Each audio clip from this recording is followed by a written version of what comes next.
pagi.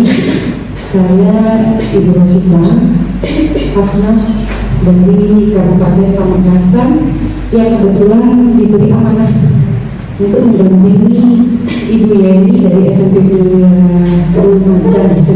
Lumajang,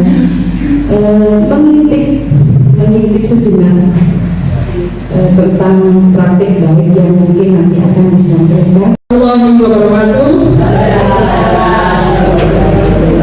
Bapak Ibu yang saya hormati, hari ini tugas saya hanya berbagi praktek baik. Jadi hanya sharing dengan panjenengan, bukan saya di sini menjadi fasilitator lebih pinter, lebih unggul dan panjenengan, tidak. Kami hanya berbagi hasil dari implementasi saya pada anak-anak selama 2 minggu. Kita itu pakai yang namanya AK. Tampaknya AK yang pertama itu aktivitas. Di sini yang itu gaya belajar, saya mengambil itu ke anak-anak itu instrumennya itu menggunakan angket. Saya memberikan kepada anak-anak refleksi yang pertama berkelompok sesuai dengan gaya belajarnya. Misalnya di auditorial sudah, ya. Terus di visual itu nanti anak-anak berkumpul.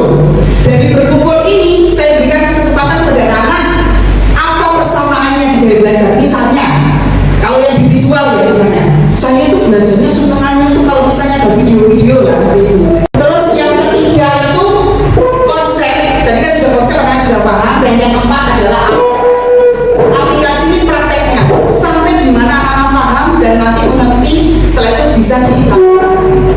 Nah ini ada tugas pada anak-anak, yaitu setiap kelompok membuat mind mapping tentang ciri-ciri gaya belajar yang sudah saya sampaikan tadi. Jadi anak sudah punya gambaran.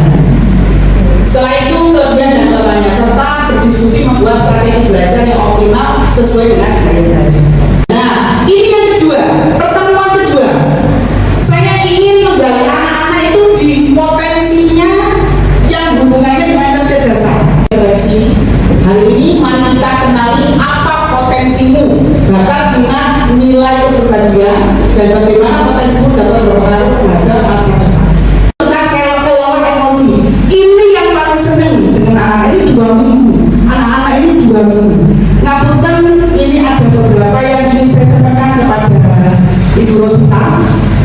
Ini hasil dari beberapa anak-anak, hasil kreativitas anak-anak dalam mengelola emosi. Semua dengan anak-anak. Dan kalau saya lihat, sebenarnya kita setiap hari kita membuat ini sebelum pelajaran kita mulai. Ini alurnya sama Arka. Arkanya yang aktivitas kita menggunakan kertas emosi. Jadi anak-anak saya berikan kertas semuanya, sobek satu kertas di bukumu, sobek satu.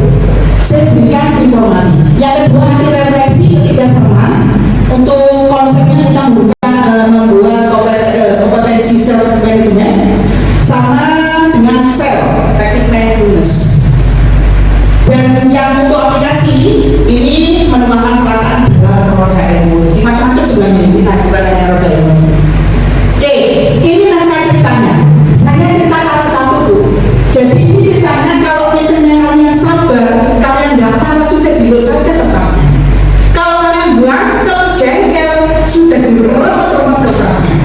Kalau kalian marah sama sobek kertasnya. Itu sudah pelajaran yang terpenting. Bapak Ibu, hari ini kita belajar sesuatu yang penting. Terkadang kita hanya melihat seseorang dari luarnya saja, tanpa tahu apa yang sedang ia perjuangkan. Maka belajarlah untuk memahami, bukan hanya menilai. Kita sering menilai, sama aja saya sering menilai, tapi kita tidak pernah memahami apa yang mereka rasakan. Bapak Ibu, ini jejak yang memiliki tindakan. Kalau yang tadi, yang gini Bu, yang tadi. Nah, ini yang atas. Dari emosi orang yang tadi. Dari emosi langsung tindakan. Dengan marah, satunya marah langsung belum sudah. Ini yang namanya yang atas. Kalau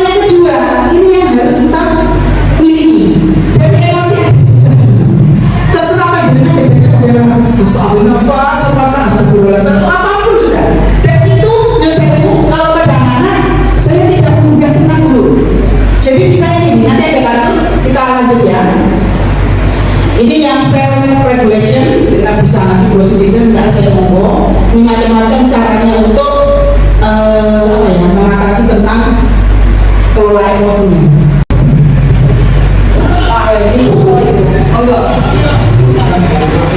Ini ceritanya Bapak Ibu.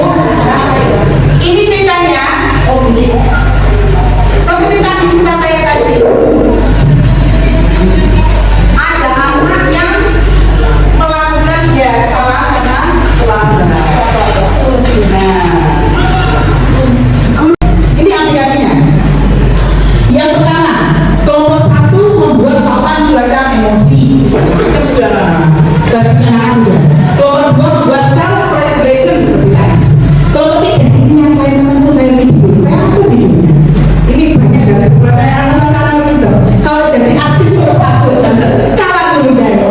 Ini yang ketiga, menampilkan beberapa simulasi praktek penerapan jurus Birasolus kepala guru dan murid sama-sama emosi yang ini poin yang penting, yaitu pentingnya mengelola emosi. 1, bisa mengurangi resiko mengalami gangguan mental. Yang kedua, pengambilan keputusan yang lebih baik. Yang ketiga, peningkatan produktivitas. Dan yang terakhir yaitu mampu berkomunikasi dengan baik dan menjaga hubungan yang kita mengingatkan kita kembali karena kita sebagai Bapak Ibu guru memang mendidik ya, bukan menilai. Jadi kita lakukan pendekatan yang apa ya? Bisa menyiram, ngedung-ngedungi hatinya. Akhirnya di situ anak-anak menjadi lebih